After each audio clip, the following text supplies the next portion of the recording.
Hi ಎಲ್ಲರಿಗೂ. ಇವತ್ತಿನ ವಿಡಿಯೋದಲ್ಲಿ ನಾನು ಮೆಂತ್ಯ ಸೊಪ್ಪು ಯಾವ ರೀತಿಯಾಗಿ ನಮ್ಮ ದೇಹಕ್ಕೆ ಒಳ್ಳೆಯದು, ಹಾಗೆ ಯಾವ ರೀತಿಯ ಕಾಯಿಲೆಗಳನ್ನು ಇದು ಗುಣ ಮಾಡ್ತದೆ ಅಂತ ಹೇಳಿ ಈ ವಿಡಿಯೋದ ಮೂಲಕ ತಿಳಿಸಿಕೊಡ್ತಾನೆ. ನಾನೀಗ ತೋರಿಸ್ತಾ ಇದ್ದೇನಲ್ಲ, ಇದು ಮೆಂತ್ಯ ಕಾಳಿನ ಸೊಪ್ಪು. ನಾನು ಮನೆಯಲ್ಲೇ ಬೆಳೆಸಿದಂತಹ ಮೆಂತ್ಯ ಕಾಳಿನ ಸೊಪ್ಪಿದು. ಏನಿಲ್ಲ, ಮೆಂತ್ಯೆಯನ್ನು ನೀರಿಗೆ ಹಾಕಿದ್ದೆ, ಹಾಗೆ ನೀರನ್ನು ಬೆಳಗ್ಗೆ ಎದ್ದ ತಕ್ಷಣ ಕುಡಿತೇನೆ. ಆ ಮೆಂತ್ಯ ಮೊಳಕೆ ಬಂದಿರ್ತದಲ್ಲ, ಅದನ್ನು ಈ ರೀತಿಯಾಗಿ ಪಾಟಲ್ಲಿ ಹಾಕಿ ಬೆಳೆಸಿದಂಥದ್ದು. ಈ ಮೆಂತ್ಯ ಕಾಳಿನ ಸೊಪ್ಪಿನಿಂದ ಕಸ್ತೂರಿ ಮೇಥಿಯನ್ನು ಕೂಡ ಮಾಡ್ತಾರೆ. ಬಿರಿಯಾನಿ ಇರ್ಬೋದು ಅಥವಾ ಬೇರೆ ಥರದ ಆಹಾರ ಪದಾರ್ಥಗಳಲ್ಲಿ ಬಳಸಲಾಗ್ತದೆ. ಈಗಿನ ಕಾಲದಲ್ಲಿ ಆರೋಗ್ಯಕರವಾದಂತಹ ಆಹಾರ ಪದ್ಧತಿ ತುಂಬ ಮುಖ್ಯ. ಅದರಲ್ಲೂ ಕೂಡ ಹಸಿರು ಎಲೆ ತರಕಾರಿಯನ್ನು ಎಲ್ಲರೂ ತಿನ್ನಬೇಕು ಅಂತ ಹೇಳಿ ಡಾಕ್ಟ್ರು ಕೂಡ ಸಜೆಸ್ಟ್ ಮಾಡ್ತಾರೆ.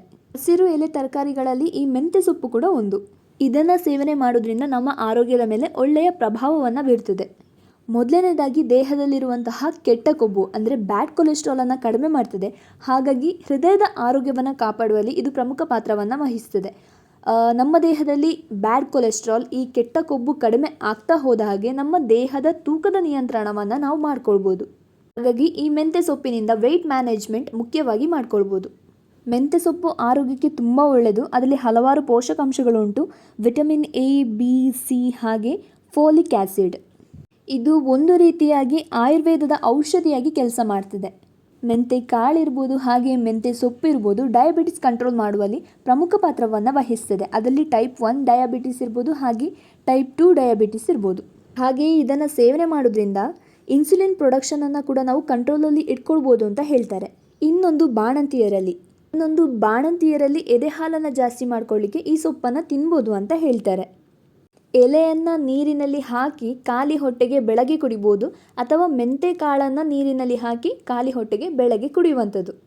ಹೀಗೆ ಮಾಡ್ತಾ ಬರೋದ್ರಿಂದ ನಮ್ಮ ಹೊಟ್ಟೆಯಲ್ಲಿರುವಂತಹ ಟಾಕ್ಸಿನ್ಸ್ ಅಂದರೆ ಕೆಟ್ಟ ಪದಾರ್ಥಗಳನ್ನು ದೂರ ಹಾಕ್ತದೆ. ಹಾಗಾಗಿ ಬಾಡಿ ಟಾಕ್ಸಿನ್ಸ್ ಫ್ರೀಯಾಗಿ ಹೊಟ್ಟೆಯ ಕಲ್ಮಶಗಳನ್ನು ದೂರ ಮಾಡ್ತದೆ. ಇದರಲ್ಲಿ ಕಬ್ಬಿಣ ಅಂಶ ಕೂಡ ಹೇರಳವಾಗಿರೋದ್ರಿಂದ ರಕ್ತಹೀನತೆಯ ಸಮಸ್ಯೆಯನ್ನು ನಾವು ಕಡಿಮೆ ಮಾಡ್ಕೊಳ್ಬೋದು.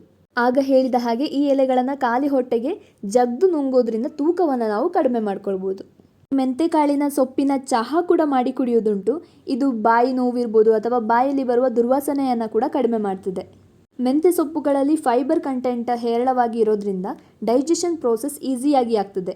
ಅಂದರೆ ಜೀರ್ಣಕ್ರಿಯೆಯ ಸಮಸ್ಯೆ ಇರೋದಿಲ್ಲ, ಹಾಗಾಗಿ ಮಲಬದ್ಧತೆಯ ಸಮಸ್ಯೆ ಕೂಡ ಇರೋದಿಲ್ಲ. ಅಷ್ಟೇ ಅಲ್ಲದೆ ಇದು ಕೂದಲಿಗೆ ಕೂಡ ತುಂಬ ಒಳ್ಳೆಯದು. ಇದರಲ್ಲಿ ಪ್ರೋಟೀನ್ ಇರ್ತದೆ, ಹಾಗಾಗಿ ಕೂದಲನ್ನು ಬಲಿಷ್ಠ ಮಾಡುವಲ್ಲಿ ಇದು ಪ್ರಯೋಜನಕ್ಕೆ ಬರ್ತದೆ. ಹಾಗೆಯೇ ನೀವು ನೋಡಿರ್ಬೋದು, ಮೆಂತ್ಯ ಕಾಳನ್ನು ಪೇಸ್ಟ್ ಮಾಡಿ ತಲೆಗೆ ಹೇರ್ ಮಾಸ್ಕ್ ಆಗಿ ಹಾಕುವಂಥದ್ದು. ಹಾಗೆಯೇ ಈ ಮೆಂತ್ಯ ಕಾಳಿನ ಸೊಪ್ಪನ್ನು ಕೂಡ ಹೇರ್ ಮಾಸ್ಕ್ ಆಗಿ ಹಾಕ್ಕೊಳ್ಬೋದು. ಇದರಿಂದ ಕೂದಲನ್ನು ಶೈನಿ ಹಾಗೆ ಸಿಲ್ಕಿಯಾಗಿ ನಾವು ಮಾಡ್ಕೊಳ್ಬೋದು. ಮನೆಯಲ್ಲೇ ಬೆಳೆಸಲಿಕ್ಕೆ ಕಷ್ಟ ಆಗ್ತದಾ? ಪರವಾಗಿಲ್ಲ, ಈ ಮೆಂತ್ಯ ಸೊಪ್ಪು ಸುಲಭವಾಗಿ ಮಾರ್ಕೆಟಲ್ಲಿ ಸಹ ಸಿಗ್ತದೆ. ಇದಿಷ್ಟು ಮೆಂತ್ಯ ಕಾಳಿನ ಸೊಪ್ಪಿನ ಔಷಧಿಯ ಗುಣ. ಸೊ ಈ ವಿಡಿಯೋ ನಿಮಗೆ ಇಷ್ಟ ಆಗಿದ್ದರೆ ಲೈಕ್ ಮಾಡಿ, ಕಮೆಂಟ್ಸ್ ಮಾಡಿ, ಇನ್ಫಾರ್ಮೇಟಿವ್ ಅಂತ ಅನಿಸಿದರೆ ಬೇರೆಯವ್ರಿಗೂ ಶೇರ್ ಮಾಡಿ. ಸಬ್ಸ್ಕ್ರೈಬ್ ಮಾಡದೆ ನೋಡ್ತಿರುವವರು nature's flavours hub Kannada videos ಚಾನಲ್ನ ಸಬ್ಸ್ಕ್ರೈಬ್ ಮಾಡಿ. Thanks for watching. Bye bye.